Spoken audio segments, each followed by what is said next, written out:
ಬಾಗಲಕೋಟೆ ಜಿಲ್ಲೆ ಹುನಗುಂದ ತಾಲೂಕಿನ ಅಮೀನಗಡ ಪೊಲೀಸ್ ಠಾಣೆ ವ್ಯಾಪ್ತಿಯ ಹುನಗುಂದ ಮತ್ತು ಬಾಗಲಕೋಟೆಗೆ ಸಂಪರ್ಕಿಸುವ ರಾಜ್ಯ ಹೆದ್ದಾರಿಯ ಬೇವಿನಮಟ್ಟಿ ಗ್ರಾಮಕ್ಕೆ ಸಂಪರ್ಕಿಸುವ ವರ್ತುಲ ದಾಟಿ ಅನತಿ ದೂರದ ರಸ್ತೆಯಲ್ಲಿ ಸ್ಥಳದಲ್ಲಿದ್ದ ಸಾರ್ವಜನಿಕರ ಮಾಹಿತಿ ಅನ್ವಯ ದಿನಾಂಕ ಮೇ 15, 2025ರಂದು ಮುಂಜಾನೆ 6:30 ಅವಧಿಯಿಂದ 7 ಗಂಟೆಯ ಆಸುಪಾಸಿನಲ್ಲಿ ಬದಾಮಿ ತಾಲೂಕಿನ ನೇಲೂಗಿ ಗ್ರಾಮದ K22Z 2414 ಸಂಖ್ಯೆಯ ಹೈಯರ ಕಾರು ಹಾಗೂ ಮಹಾರಾಷ್ಟ್ರದ MH42 BJ 8877 ಅಲ್ಜರ ಕಾರಿನ ಮಧ್ಯ ಮುಖಾಮುಖಿ ಡಿಕ್ಕಿಯ ಭೀಕರ ರಸ್ತೆ ಅಪಘಾತದಲ್ಲಿ ಇಬ್ಬರು ಸ್ಥಳದಲ್ಲಿಯೇ ಸಾವಿಗೀಡಾದ ಘಟನೆ ಜರುಗಿದೆ.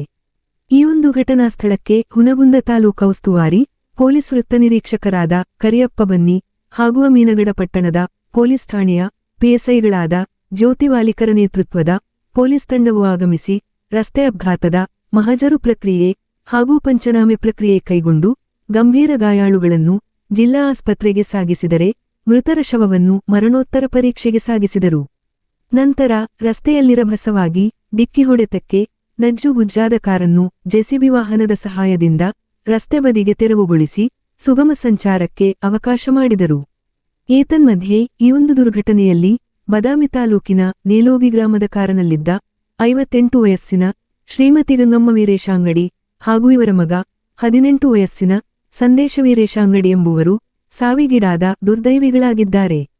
ಹಾಗೂ ಇವರ ಪತಿ ವೀರೇಶ ಹಾಗೂ ಮತ್ತೊಬ್ಬ ಮಗ ಸತೀಶರು ಗಂಭೀರ ಗಾಯಾಳುಗಳಾಗಿ ಚಿಕಿತ್ಸೆಗೆ ಜಿಲ್ಲಾ ಆಸ್ಪತ್ರೆಗೆ ಸಾಗಿಸಲಾಗಿದ್ದು, ಇವರು ಚಿಕಿತ್ಸೆಗಾಗಿ ತೆರಳುತ್ತಿರುವಾಗ ಈ ಅಪಘಾತವಾಗಿದೆ ಎಂದು ಹಾಗೂ ಮಹಾರಾಷ್ಟ್ರದ ಕಾರಿನ ಚಾಲಕನ ಕಾಲು ಮುರಿದಿದ್ದು, ಈ ಕಾರಿನಲ್ಲಿ ಎಷ್ಟು ಜನ ಪ್ರಯಾಣಿಸುತ್ತಿದ್ದರ ಬಗ್ಗೆ ಮತ್ತು ಘಟನೆಗೆ ನೈಜ ಕಾರಣವು ಹೆಚ್ಚಿನ ತನಿಖೆ ನಂತರವೇ ಗೊತ್ತಾಗಲಿದೆ ಎಂದು ಸ್ಥಳಕ್ಕೆ ಆಗಮಿಸಿದ ಸಂಬಂಧಿಕರು ಹಾಗೂ ಪಿಎಸ್ಐ ಜ್ಯೋತಿ ವಾಲಿಕಾರರು ಮೌಖಿಕವಾಗಿ ಮಾಧ್ಯಮ ಪ್ರತಿನಿಧಿಗಳಿಗೆ ಮಾಹಿತಿ ನೀಡಿದರು.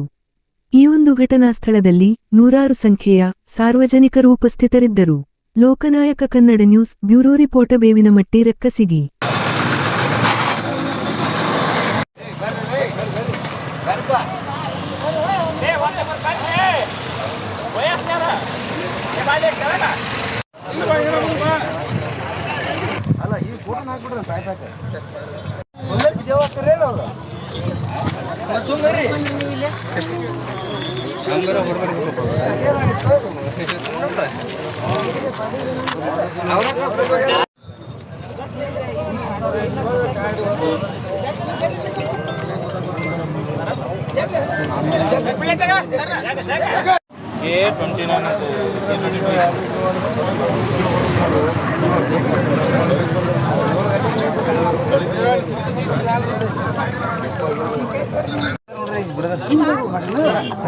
ಹಾಸ್ಪಿಟಲ್ಗೆ ಅಡ್ಮಿಟ್ ಮಾಡೋಕೆ ಬರಾಕತ್ತಿರ್ಬೋದ್ರಿ. ಅದು ಬೆಳಗ್ಗೆ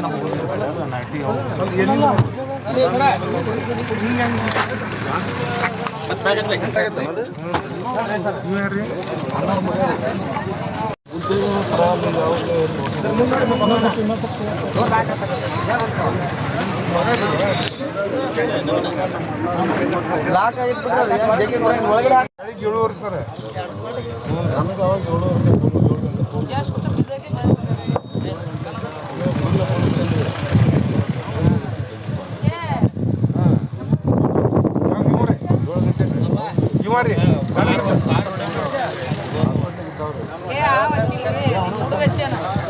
7